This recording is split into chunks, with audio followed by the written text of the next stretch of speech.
The Supermarine Spitfire, the ultimate symbol of defiance and victory in the Battle of Britain. Fast, maneuverable, and strikingly elegant, the Spitfire was the cutting edge of RAF Fighter Command in its epic struggle against Hitler's Luftwaffe.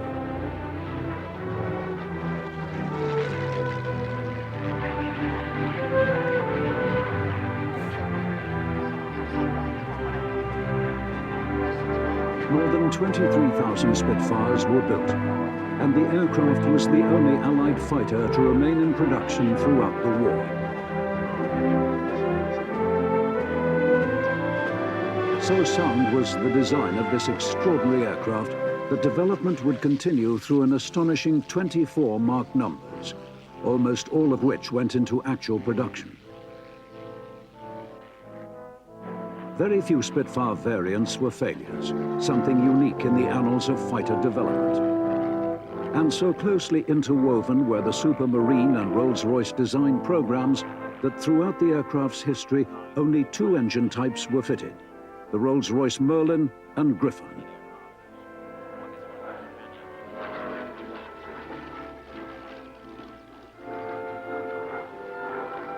The diversity of the roles the Spitfire fulfilled during the course of the Second World War went far beyond all expectations. From fast interceptor to high and low-level reconnaissance and tactical fighter bomber, the Spitfire again and again testified to the excellence of the original concept. Yet, when it was first conceived, the Spitfire was a project fraught with risk.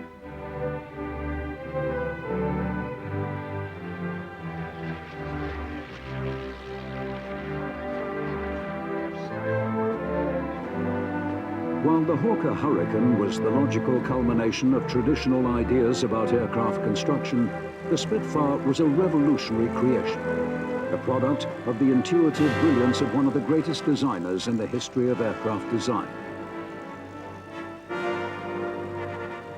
Reginald Mitchell, chief designer of the Supermarine Company, had made his reputation creating the high-performance seaplanes, which between 1929 and 1931 three times won the Schneider Speed Trials for Britain. Shortly afterwards, the S-6B, the fastest of Mitchell's racers, reached 407 miles per hour, a world record.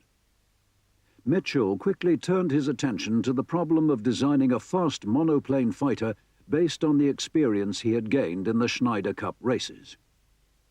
The same year that the S-6B made its record-breaking flight, the British Air Ministry issued specification F-730 for a new RAF fighter. The intention was to replace the Bristol Bulldog, which then equipped most of Britain's air defense squadrons. Mitchell's response was the Supermarine Type 224. The all-metal design, powered by a 600-horsepower Rolls-Royce Goshawk engine, was slow and unreliable, and the F-730 competition was won by the Gloucester SS-37 biplane, the aircraft which would later enter service as the Gloucester Gladiator. The Ministry's choice of a biplane was a major setback, not just for Mitchell, but for all those who believed that the future of fighter aircraft lay with high-speed monoplanes.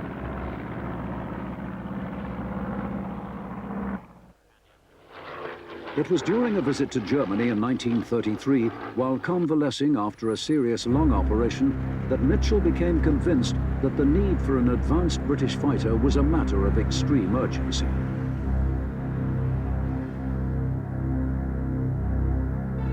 With Adolf Hitler in power and the Nazi Party in control of the German state, the spectre of rearmament loomed large. And if Germany did rearm, Mitchell believed it would place an unparalleled emphasis on aircraft.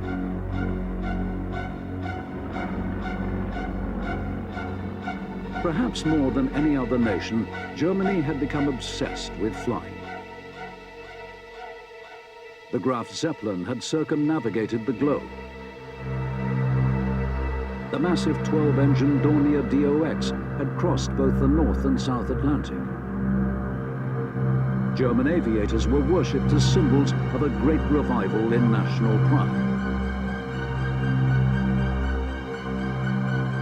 the number of trained German aircrew was growing at an astonishing rate. 50,000 young Germans were members of gliding clubs, while Lufthansa, the state airline, was highly subsidized, and the company's domestic services alone were bigger than the worldwide operations of all British and French airlines combined.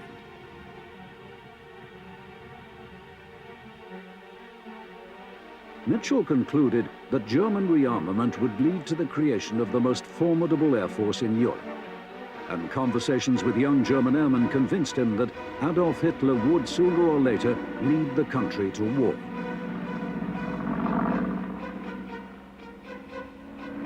For Mitchell, it was the beginning of an all-consuming passion.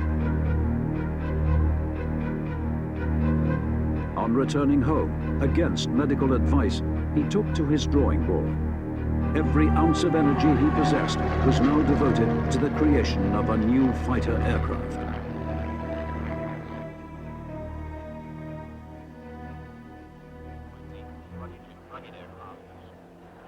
Mitchell based his design around an extremely promising engine being developed by Rolls-Royce. Derived from the R-series power plants of the Schneider racers, the 1,025 horsepower PV-12 would later be renamed the Merlin.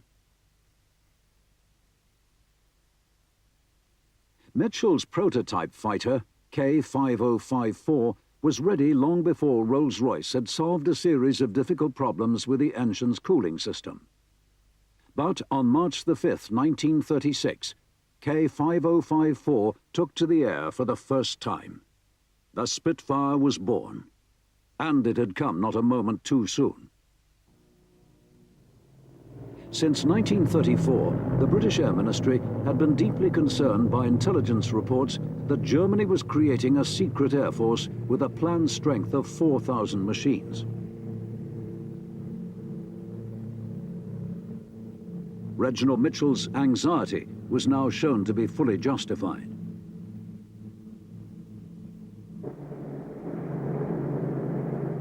In response to the mounting threat, the RAF embarked on a series of rearmament plans. Fortunately for Britain, men were rising to influential positions within the RAF who believed that with sufficient numbers of fighters, the German threat, particularly that posed by its fast monoplane bombers, could be countered. One such man was Air Marshal Sir Hugh Dowding, recently appointed Air Member for Supply and Research. During Dowding's tenure, a new Air Ministry specification, F-37-34, was written around Mitchell's Spitfire. One of the changes demanded by the specification, a change which would ensure that Britain's new generation of fighters would be formidable weapons, was that the aircraft must be armed with 8 wing-mounted machine guns.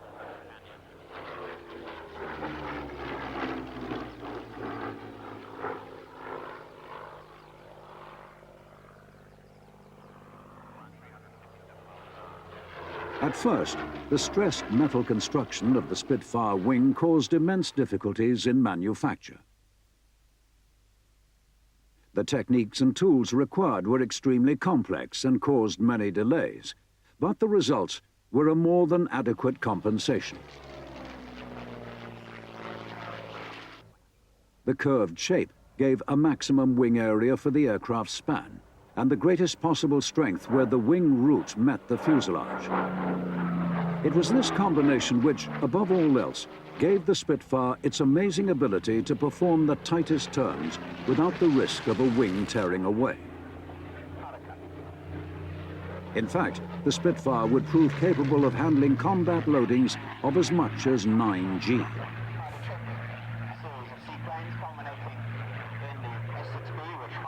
Mitchell's radical wing design also contributed much to the Spitfire's high speed.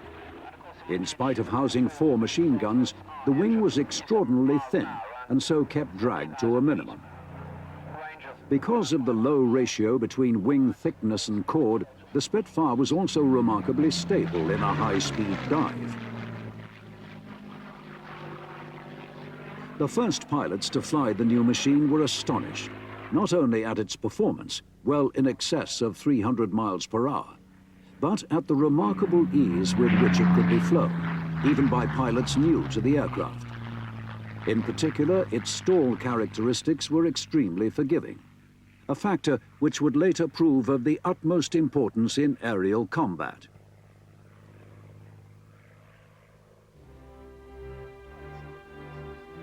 So impressed were the flyers who tested the Spitfire prototype for the RAF that even before its 7-day trial period was complete and before a report had been submitted, the Air Ministry issued a contract for 310 aircraft.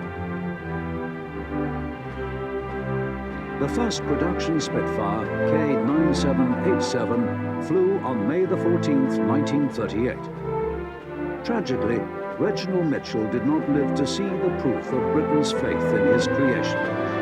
Mitchell, already in poor health and weakened by his exertions, died of tuberculosis in June 1937, aged 42.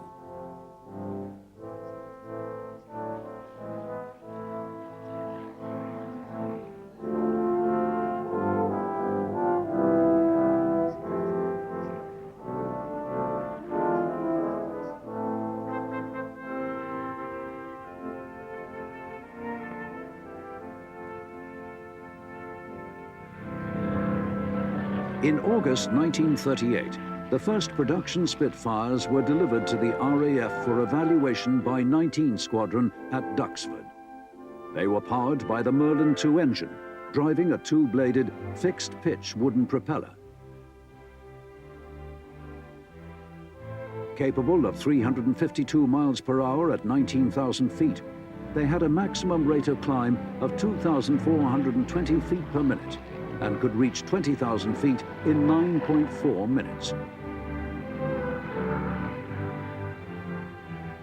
Superb as this performance was, it was well below that which the Merlin engine was capable of delivering. After the 78th Spitfire off the production lines, the de Havilland Hamilton two-pitch three-bladed metal propeller was fitted as standard, its settings optimized for takeoff and cruising. The aircraft's takeoff run was shortened appreciably. But it would not be until the summer of 1940 and the introduction of constant-speed propellers that the Merlin would be able to give of its best.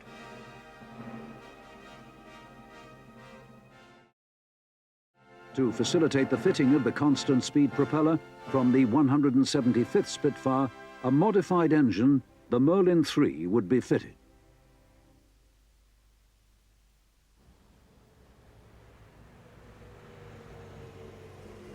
During the course of 1938, even with the dramatic impetus given to British rearmament by the Munich crisis, the number of Spitfires produced remained pitifully few.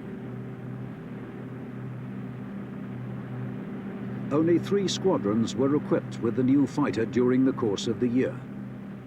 Even with larger numbers of the slower but more easily manufactured Hurricane, Britain possessed only a fraction of the minimum fighter force needed for an adequate home defense. Yet the size of that minimum force was calculated on the assumption that Fighter Command would have to maintain continuous standing patrols during any conflict. And conceivably, standing patrols might not be necessary. Radar, although still in its infancy, promised to change everything.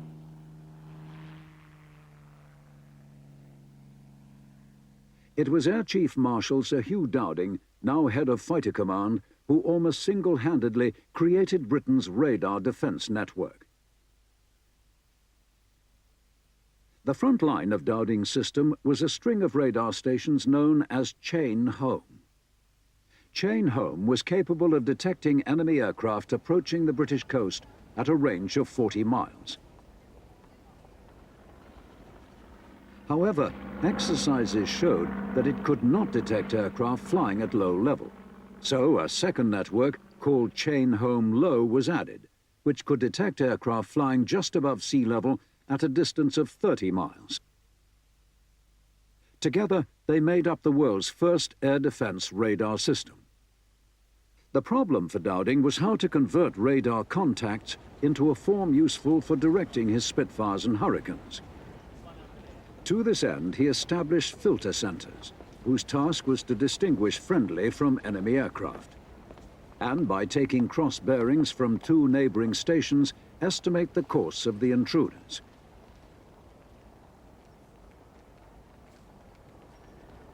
Radar observers and plotters, normally members of the Women's Auxiliary Air Force, soon became highly adept at estimating target ranges, bearings, altitudes, and even numbers.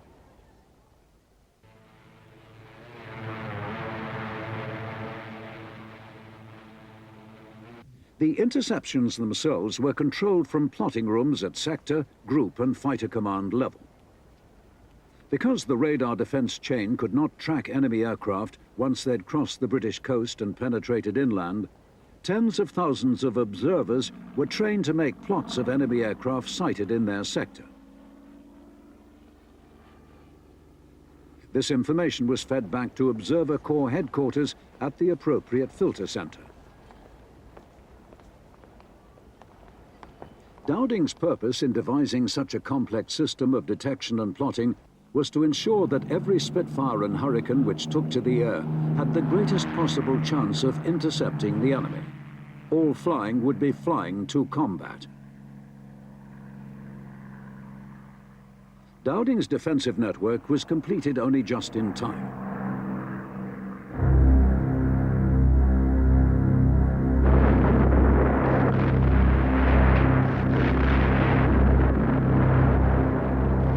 On September the 1st, 1939, Hitler's armies marched into Poland. As the Luftwaffe pounced on the Polish Air Force, destroying most of its fighters on the ground, and German bombers ranged far and wide, crippling Polish communications, it became clear that this was an entirely new form of warfare.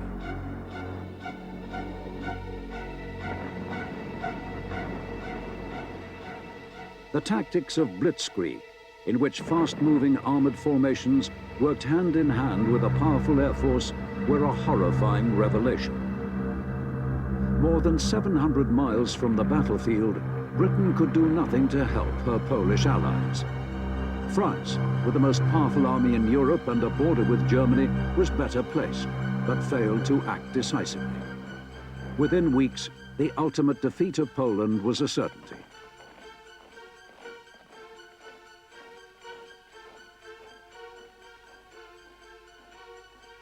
On November the 18th, 1939, 6 weeks after the fall of Poland, the Supermarine Spitfire made its first foray over German territory. Curiously, it was in a role for which the Spitfire had never been intended, but for which it proved eminently well suited: high-speed, high-altitude reconnaissance. Stripped of guns and ammunition, the RAF's reconnaissance Spitfires could operate at 35,000 feet, well above the range of German flak, and fly faster than any enemy fighter.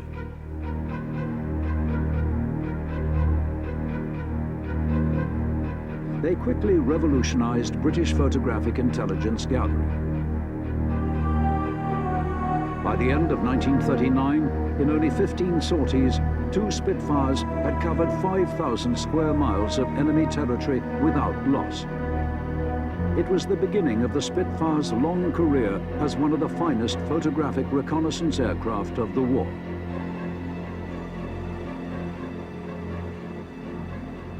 On May the 10th, 1940, the storm of blitzkrieg struck France and the Low Countries. The offensive opened with more than 300 German bombers attacking 22 Allied airfields in northern France, Belgium, and Holland.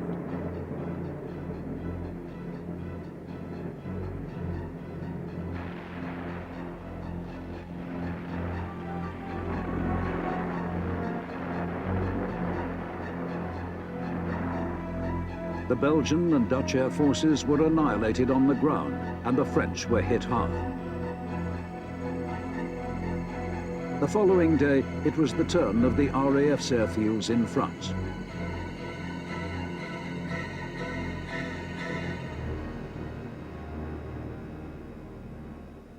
In spite of suffering constant air attack, the Hawker Hurricanes of the British Expeditionary Force's air component fought heroically against hopeless odds. The impact of the Hurricanes in blunting the Luftwaffe offensive was out of all proportion to their numbers. But with 1,000 Allied aircraft destroyed in 2 days and the French Air Force withdrawn to the relative safety of the interior, defeat could be only a matter of time.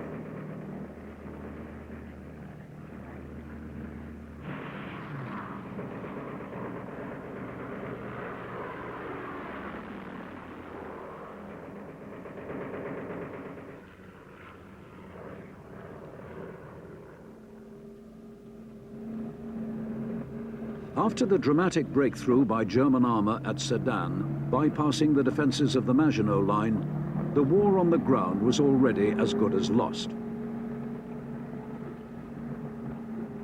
The French government pleaded for more British fighters, but Sir Hugh Dowding, conscious that any further losses would make the future defence of Britain a hopeless task, doggedly resisted. Events quickly vindicated Dowding's judgment.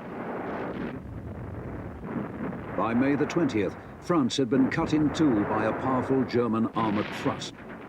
The British Expeditionary Force and the bulk of the French 1st and 7th Armies were caught in a shrinking pocket around the port of Dunkirk. The last RAF airfield in Belgium had already been abandoned. As the German armour closed in on Dunkirk, it seemed that the fate of 300,000 Allied soldiers was all but sealed.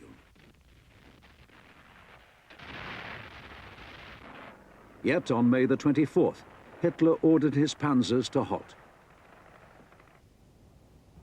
Hermann Goering, chief of the Luftwaffe, flushed with triumph from his victories, had promised Hitler that the German Air Force could, unaided, destroy the remnants of the expeditionary force at Dunkirk.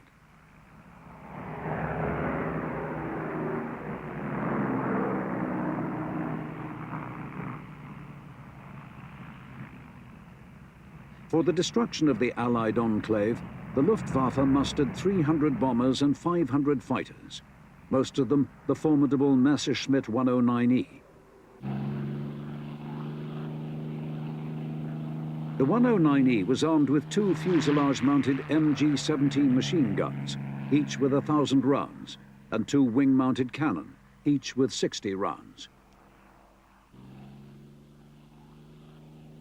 The 109's Daimler-Benz 601A engine gave it a very short takeoff and excellent climb. The aircraft could reach 348 miles per hour at 14,500 feet, about 10 miles per hour slower than the current Spitfire. But its performance at altitudes of 20,000 feet and over was significantly better.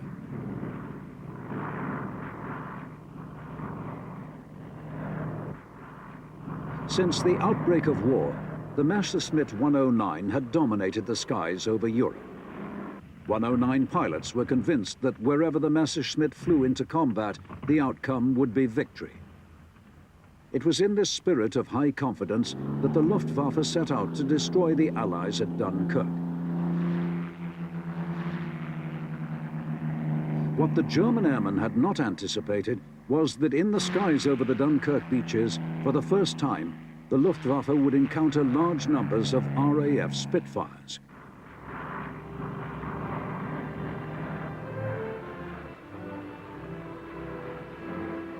Throughout Operation Dynamo, the evacuation of the British Expeditionary Force from Dunkirk, 16 squadrons of Spitfires and Hurricanes at a time flew to break up the German attacks on the port area and the evacuation fleet. In all, 32 RAF squadrons would see action in the Dunkirk operation.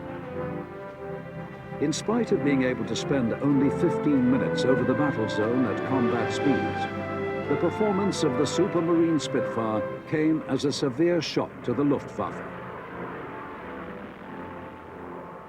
Here was a fighter aircraft that could meet the Messerschmitt 109 on equal terms. It was quickly apparent that the Spitfire's ability to outturn the 109 gave it a vital advantage in close combat. Nor did the Messerschmitt's cannon prove the devastating weapon that the Luftwaffe had anticipated. Its muzzle velocity was low, and its slow rate of fire meant that often a pass would result in very few rounds actually hitting a fast-moving Spitfire. On the British side, Spitfire pilots found that if their guns were harmonized so that their fire converged at 200 yards rather than the official 650 yards, their hitting power was more than enough to destroy a 109 in a single pass.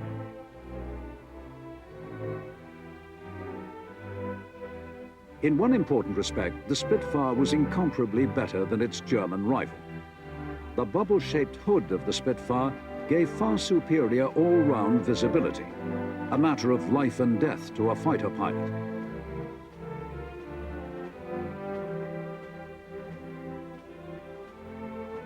In the air battles which raged over the Dunkirk beaches, RAF fighters destroyed 132 German aircraft, a devastating blow to Goering's Luftwaffe.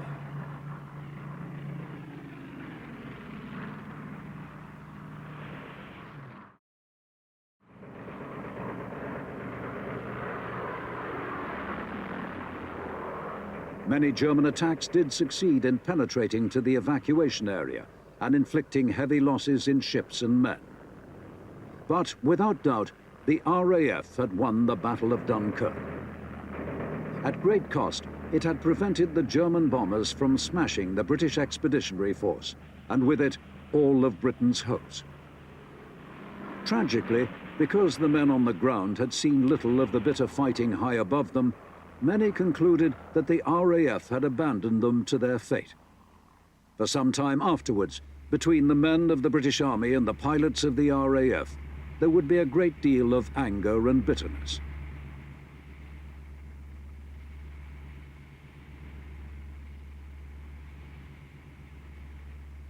The successful evacuation of 338,000 British and Allied soldiers from Dunkirk was a turning point in the war. Its effect on British civilian morale was incalculable. But for the fighter pilots of the RAF, it meant even more. Combat, the only true judge, had shown the Spitfire to be a superb warplane. And with an attempted invasion of Britain now a certainty, survival would soon depend solely on the men and machines of RAF Fighter Command.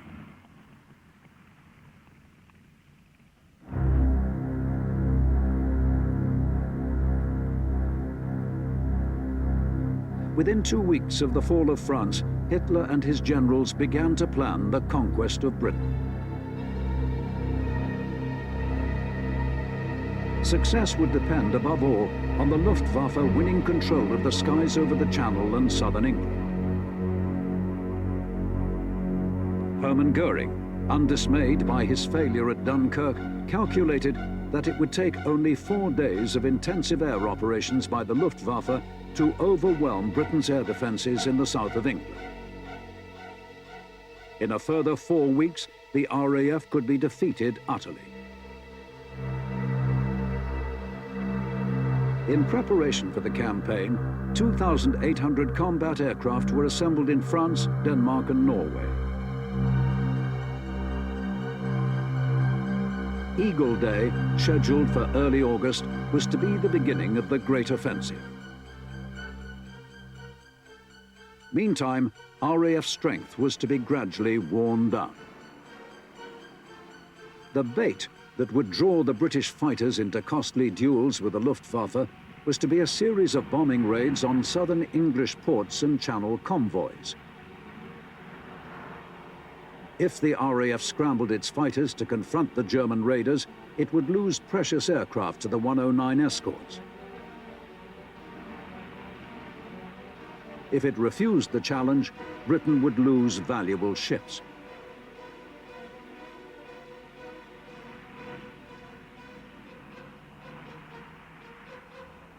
The Kanalkampf, as the German High Command called this first phase of the Battle of Britain, began in earnest on July the 10th, 1940.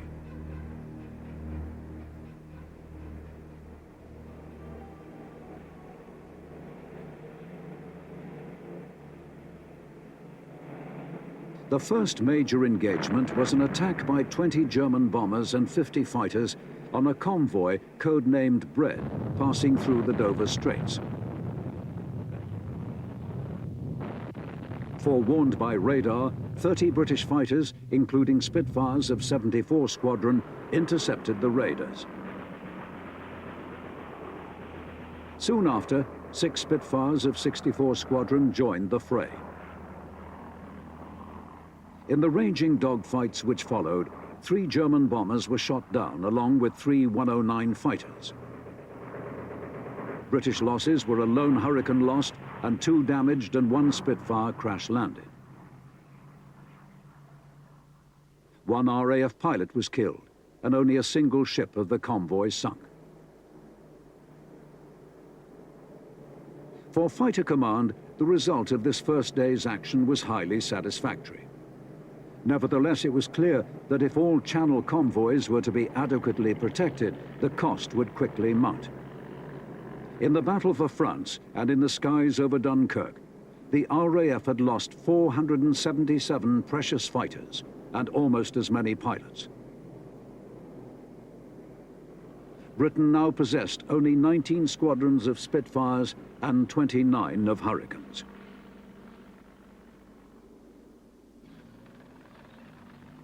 With the real battle yet to come, Sir Hugh Dowding was determined to carefully husband his fighter resources, even at the cost of British ships being sunk within sight of the English coast.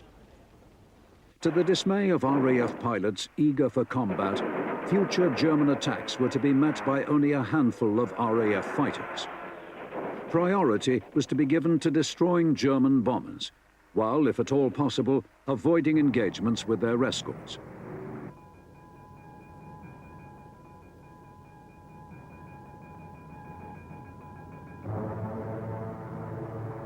Throughout the early weeks of the Battle of Britain, Fighter Command's steady accumulation of combat experience led to several valuable modifications being made to the Spitfire.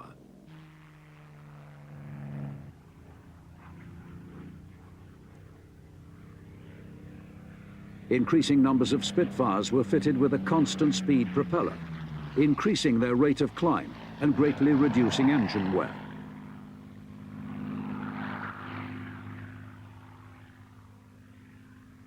The new de Wilde incendiary bullet was proving a valuable aid to marksmanship and increased the hitting power of the Spitfire. A popular mix of ammunition amongst experienced pilots was to load 2 guns with standard bullets, 2 with armor-piercing rounds, and 2 with incendiaries.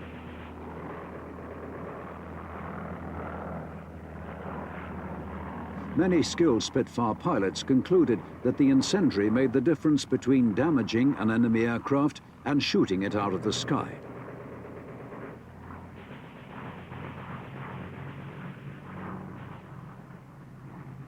As well as improved performance, Spitfires now offered greater protection to their pilots than ever before. All Spitfires coming off the production lines were at last fitted with armor behind the pilot's seat as standard equipment. Just before the war, bulletproof windscreens had been introduced, in spite of reluctance on the part of the Air Ministry. Sir Hugh Dowding, with characteristic regard for the welfare of his pilots, had overcome official objections by pointing out that if bulletproof glass was good enough for Chicago gangsters, it was good enough for his fighter pilots. These modifications to Fighter Command Spitfires were extremely welcome to the man whose task it was to fly the aircraft into combat. However, there was growing unease at the way in which those combats seemed to be developing. RAF tactical doctrines, unchanged since the early 1930s, were cancelling out many of the Spitfire's advantages.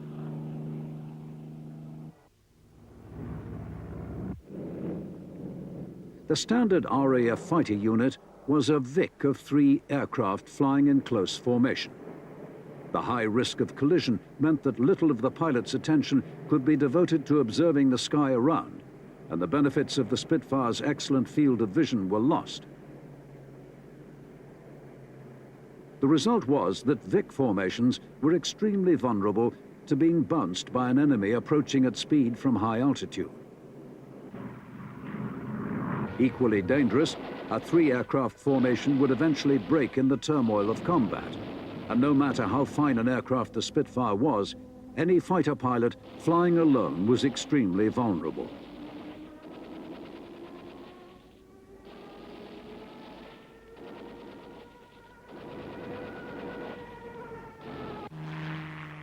The tactics of the Luftwaffe were immeasurably better suited to the realities of air fighting. The basic formation was a well-spaced finger four called the swarm, which gave plenty of room to maneuver and so the time to keep a sharp lookout. In combat, the swarm broke into flexible pairs, each made up of a leader and his protecting wingman. The swarm would prove to be the most potent tactical formation ever devised by fighter pilots.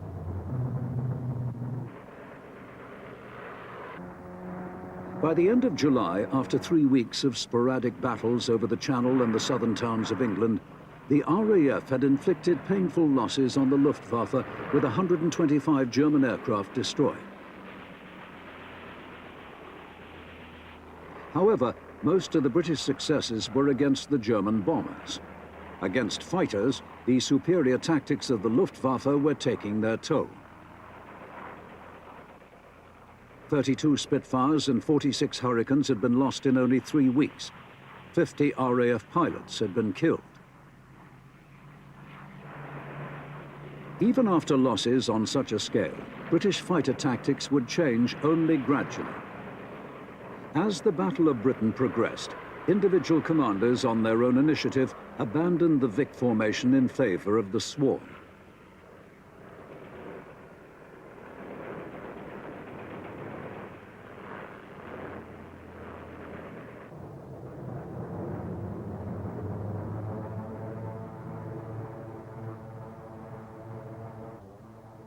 In spite of Fighter Command's tactical deficiencies in the early weeks of the battle, skillful and courageous individuals nevertheless fought their Spitfires with extraordinary success.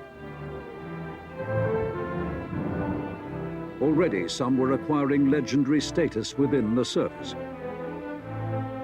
Flight Lieutenant Alan Deer not only survived being shot down, a collision with a 109 and several forced landings, but destroyed 17 German aircraft during the Battle of Britain.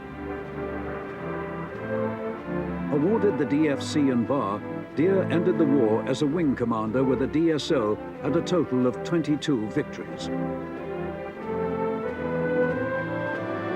Sailor Mallon, a South African, was already famous for shooting down 6 German aircraft in 7 days in the Battle of France.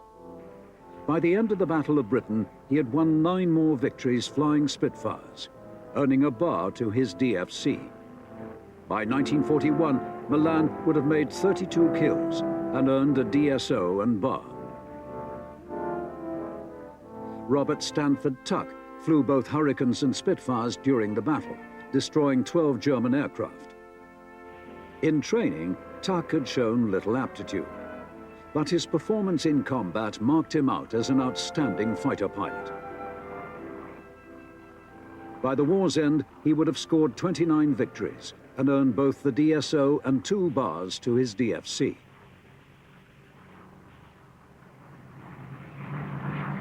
As July turned to August, the Luftwaffe's attacks became markedly less frequent. The lull was partly due to intermittent bad weather, but above all, because the Luftwaffe was gathering its strength for the Great Offensive.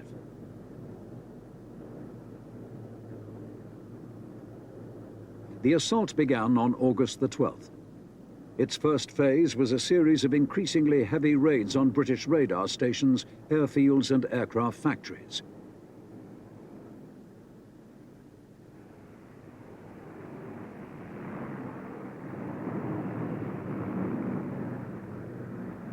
For Fighter Command, the days that followed were the most perilous in its history. On August the 15th alone, dubbed Eagle Day by Hermann Goering, the Luftwaffe mounted more than 1,790 sorties in 5 major attacks. 75 German aircraft were shot down, but the cost was 30 Spitfires and Hurricanes and 17 pilots. By August the 18th, Fighter Command had lost 183 aircraft in combat and 30 on the ground. Losses of Spitfires and Hurricanes now exceeded the rate of replacement.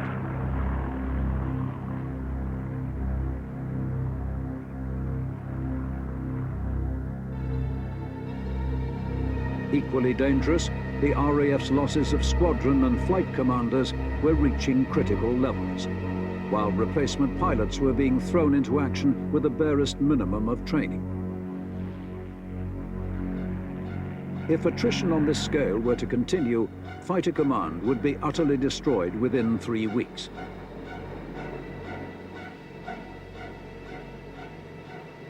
A brief respite due to bad weather was followed by attacks of renewed vigor.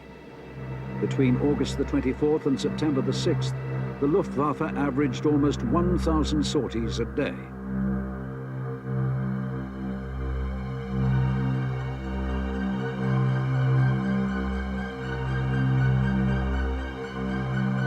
Fighter Command, bruised and exhausted, was fast reaching the limits of its endurance.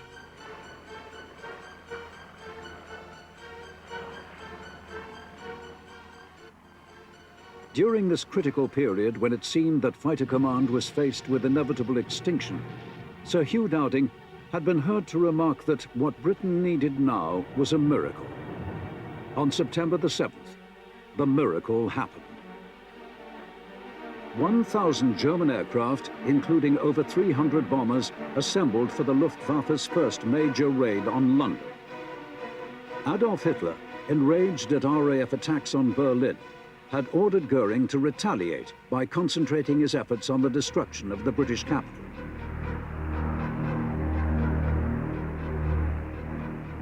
Tragic though the result would be for thousands of Londoners, for Fighter Command, it would be the turning point in the battle. With the pressure on its airfields lifted and the German bombers concentrating on a single predictable target, it was possible both to reduce the number of sorties flown by exhausted pilots and meet the Luftwaffe in strength. During the second phase of the battle, from September the 7th to September the 15th, up to 300 RAF fighters at a time engaged the German air fleets. The Luftwaffe airmen, repeatedly assured that the RAF was down to its last 50 Spitfires, were deeply shocked.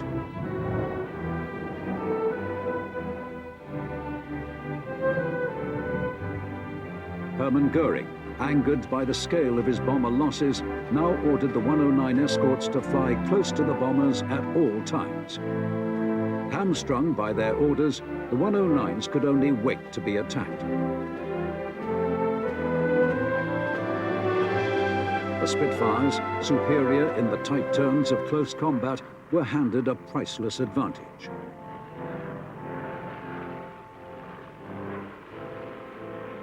In the 9-day period, which reached its climax on September the 15th, 321 German aircraft were shot down at the cost of 174 British fighters.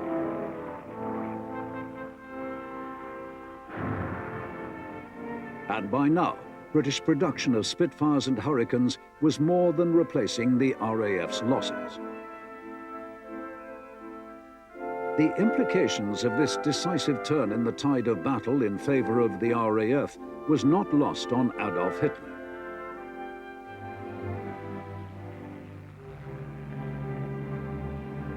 The Luftwaffe had no hope of destroying the RAF before winter weather made the Channel an impossible barrier to his armies. On September the 17th, Hitler postponed the invasion indefinitely. The Royal Air Force had won the Battle of Britain.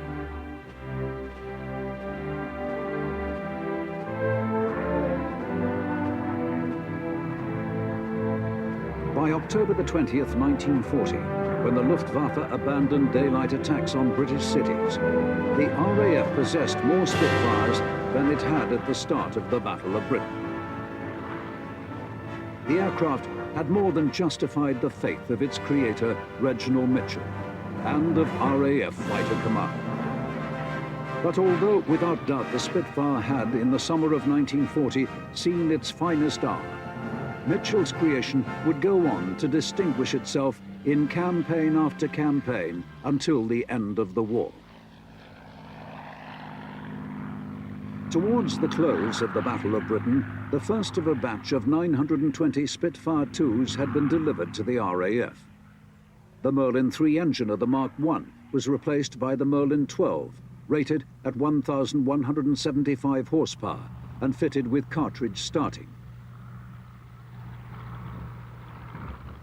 The Spitfire II also had more armor, and while most were machine gun armed 2As, 172 Bs were fitted with cannon. The next two variants of the Spitfire, the Marks III and IV, never went into full-scale production. While still under development, they were superseded by the urgent need to counter a new German threat.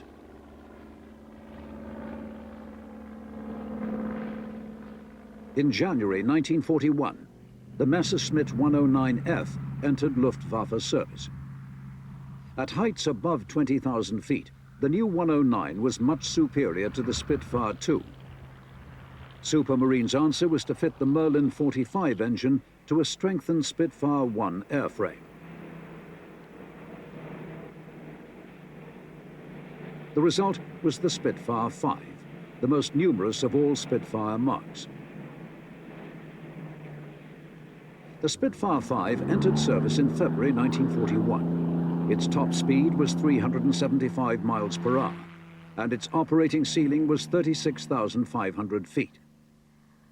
For improved roll rate and speed at low level, the wingtips were clipped on some aircraft. By now, Spitfire subtypes were classified according to the type of wing fitted. The A wing mounted 4 303 Browning machine guns. The B wing could take a 20mm Hispano cannon and 2 machine guns. The C wing was the most flexible of all, able to accommodate either 2 cannon, 1 cannon and 2 machine guns with the second cannon muzzle fairing blanked off, or the original 4 machine guns.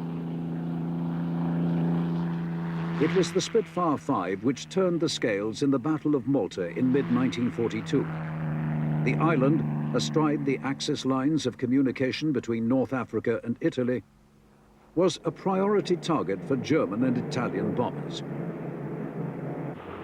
Spitfire Vs, short of spares, fuel and ammunition, nevertheless wreaked havoc with Axis bombers and fighters. The successful defense of Malta meant that the RAF now had a base for offensive operations against Axis home airfields. And it was from Malta in the summer of 1942 that the Spitfire first flew as a fighter bomber. Mark 5C Spit bombers would go on to serve with great success in the Mediterranean and northern France until the end of the war.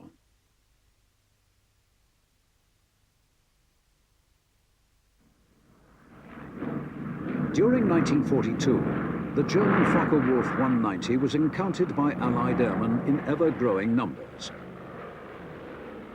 The Spitfire Mark V, up to now the finest fighter in any service, was decisively outclassed. A Mark VI had been produced in small quantities, but only a radically improved Spitfire could hope to combat the Focke-Wulf menace.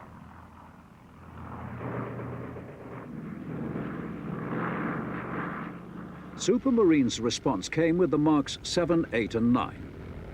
The most numerous was the Mark 9.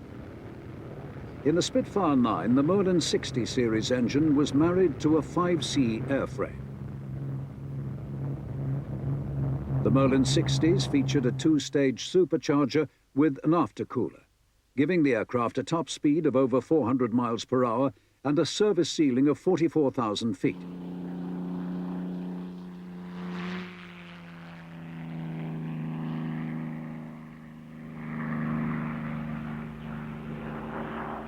In 1944, many Mark 9s were fitted with a new wing, the E-type, housing a 20mm cannon and a .50 machine gun. No German or Japanese aircraft was sufficiently well armored to withstand the fire of 250s.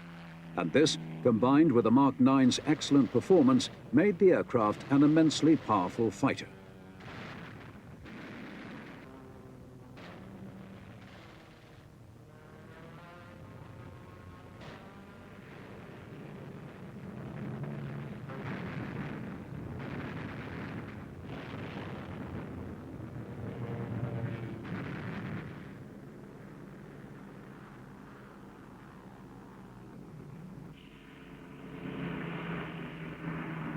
The Mark IX would stay in production long after it had been surpassed in performance by other Marks. By the war's end, 5,739 Spitfire 9s would have been built.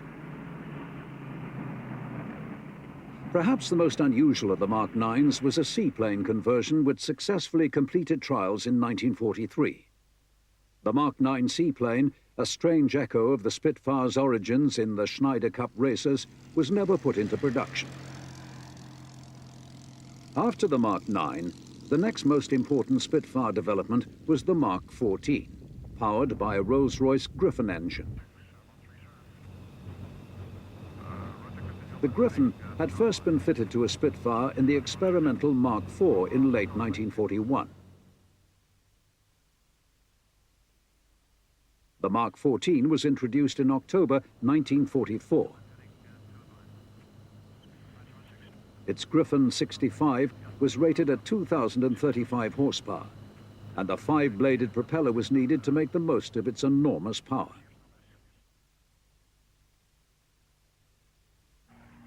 The Mark XIV's maximum speed was 439 miles per hour, and its service ceiling was 43,000 feet.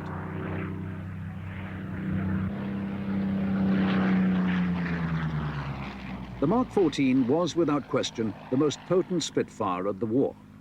It was also the final Spitfire development of World War II.